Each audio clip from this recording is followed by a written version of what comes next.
Bharatiya Janata party लोक दल के हमारे अत्यंत लोकप्रिय प्रत्याशी डॉक्टर राजकुमार सांगवान जी और उपस्थित बागपत लोकसभा क्षेत्र से जुड़े हुए सभी उपस्थित भाइयों और बहनों, आज यहां पर लोकसभा चुनाव के द्वितीय चरण में हम सब यहां लोक दल के प्रत्याशी डॉक्टर राजकुमार सांगवान के पक्ष में आप सबसे अपील करने के लिए आए हैं। बहनों और भाइयों, डॉक्टर राजकुमार सांगवान को जयंत चौधरी जी ने प्रत्याशी बनाकर के एक विरासत को बड़ी मजबूती प्रदान की। किसानों के मसीहा चौधरी चरण सिंह जी ने जिन मूल्यों और जिन आदर्शों के लिए राजनीति की थी, उन मूल्यों और आदर्शों के लिए पूरे समर्पित भाव के साथ पिछले 6 दशक से लगातार आपकी सेवा में तन से मन से मनसा वाचा करुणा लग करके उन्होंने जो कार्य किया था, जो उनका समर्पण था, आज उस समर्पण के कारण जयंत चौधरी जी ने उन्हें एनडीए के प्रत्याशी बना करके एक सामान्य कार्यकर्ता का सम्मान किया है, एक सामान्य किसान का सम्मान किया है। और सचमुच इसके लिए प्रधानमंत्री मोदी जी और चौधरी जयंत जी को मैं हृदय से धन्यवाद देते हुए आप सबके प्यार के लिए, जो स्नेह आपका डॉक्टर राजकुमार सांगवान जैसे कार्यकर्ताओं को मिल रहा है, इसके लिए भी मैं आप सबका हृदय से आभार व्यक्त करता हूं, धन्यवाद देता हूं। बहनों और भाइयों, जब चौधरी साहब का नाम भारत रत्न के लिए आया, हम सबका हृदय गदगद हो गया, क्योंकि यह किसान का सम्मान था। हमारे अन्नदाता किसान का सम्मान होगा तो देश समृद्धि के नए सोपान को प्राप्त करेगा। और चौधरी साहब पहले राजनेता थे देश के, जिन्होंने कहा था भारत की समृद्धि का मार्ग गांव के खेत और खलियान से होकर के जाता है, और अन्नदाता किसान की आवाज देश की संसद में और प्रदेशों की विधानसभाओं में गूंजी थी। और आज चौधरी साहब को भारत का सर्वोच्च नागरिक सम्मान देकर के प्रधानमंत्री मोदी जी ने किसान का सम्मान किया है, अन्नदाता किसान को मान्यता दी है। भारत की राजनीति में अब किसान को नजरअंदाज करके कोई राजनीति नहीं कर पाएगा, ये मोदी जी ने करके दिखाया है। और बहनों और भाइयों, इसीलिए चौधरी साहब की इस कर्म भूमि को मैं कोटि कोटि नमन करता हूं। बहनों और भाइयों, हम लोगों ने तो राजनीति में यही सीखा है कि अन्नदाता किसान को सम्मान मिलना चाहिए। अपने पूर्वजों के बताए हुए मार्ग का अनुसरण करके हमें कार्य करना चाहिए। और आज तो वैसे भी हनुमत जयंती है। हनुमत जयंती के अवसर पर खासतौर पर बागपत वासियों को तो और भी मैं बधाई देता हूं। आप तो हनुमान जी के साक्षात आदर्शों का पालन करते हैं। जो कार्य करना है सीधे धड़ल्ले से कर लो, कोई इधर उधर की लौंग लपेट नहीं। और मुझे लगता है ये जो बागपत की पहचान है, किसी के प्रति राग द्वेष नहीं, मजबूती के साथ मूल्य और आदर्शों के लिए सम विषम परिस्थितियों में लड़ना, कार्य करना, अपने नेता के साथ मजबूती के साथ खड़ा होकर के लड़ना, कार्य करना। बहनों और भाइयों, ये बहुत मजबूत स्थिति है, अच्छी बात है। मैं आज इसीलिए आपके पास आया हूं। चुनाव चल रहे हैं, कोई संदेह नहीं कि डॉक्टर राजकुमार सांगवान यहां से अब विजयी न हो, एकदम विजयी होने जा रहे हैं, कोई संदेह नहीं। आपका जो स्नेह मिला है,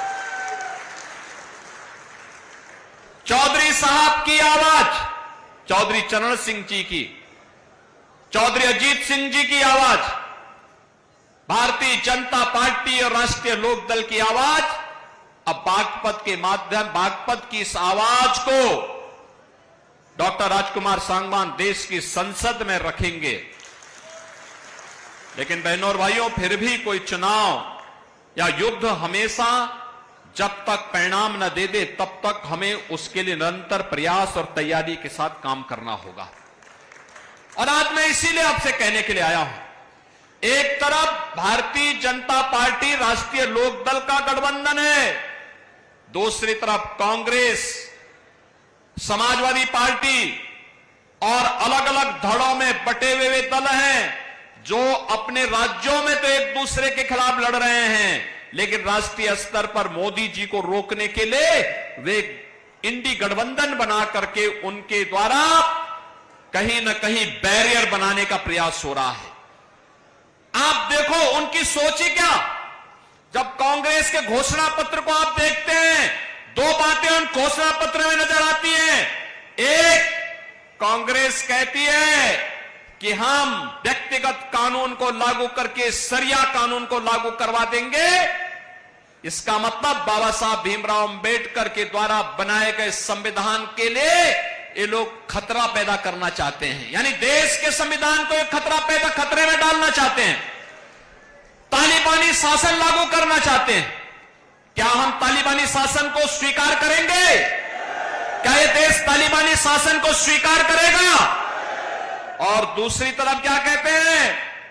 कांग्रेस का घोषणा पत्र कहता है हम एक झटके में गरीबी मिटा देंगे। और गरीबी कैसे मिटाएंगे? यानी आपकी संपत्ति को हड़प करके बेटी और माताओं के, बहनों के जो उनके गहने होंगे उनको ये लोग जब्त करवाने की साजिश रच रहे हैं। यानी देश को तो इन्होंने 60 दशक, 6 दशक तक लूटा और अब कह रहे हैं कि हर संपत्ति पर ये लोग डकैती डाल करके उसको जबरदस्ती अपने कब्जे में ले लेंगे और फिर उसका बंदर बांट करेंगे। क्या आप स्वीकार करेंगे कांग्रेस की उसी चेष्टा को?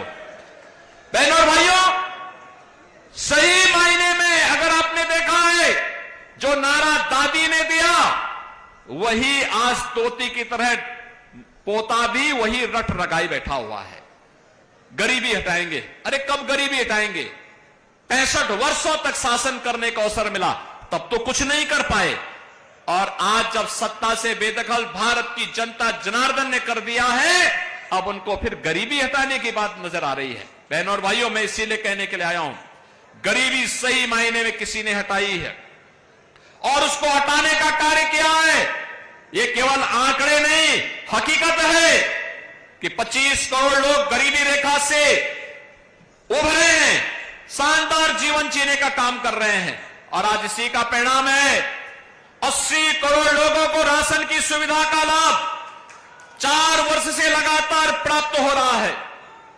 बहनों और भाइयों, 60 करोड़ गरीबों को देश के अंदर 5 लाख रुपए की आयुष्मान भारत में स्वास्थ्य बीमा का कवर मिल रहा है। और उत्तर प्रदेश में तो हमने व्यवस्था बनाई कि हमारा कोई विधायक, कोई पदाधिकारी या पीड़ित भी अगर बीमार है और वो मुझे एक पत्र भेज देता है तो मैं सीधे जनधन अकाउंट में उसका पैसा भेज देता हूं, कहता हूं भाई उपचार कराओ, चिंता पैसे की मत करना, परिवार के ऊपर बोझा मत आने देना, उसकी जिम्मेदारी हम लोग लेंगे। आखिर हम सत्ता में बैठ के क्या कर रहे हैं? यही हमारा काम है, हर पीड़ित के साथ खड़ा होना। ये लोग क्या चाहते हैं? कांग्रेस के लोग ये आपकी संपत्ति को हड़पना चाहते हैं। और ये तो समाजवादी पार्टी और कांग्रेस का पुराना इतिहास है, ये तो यही इनका इतिहास है। वे अपने लिए जीते हैं।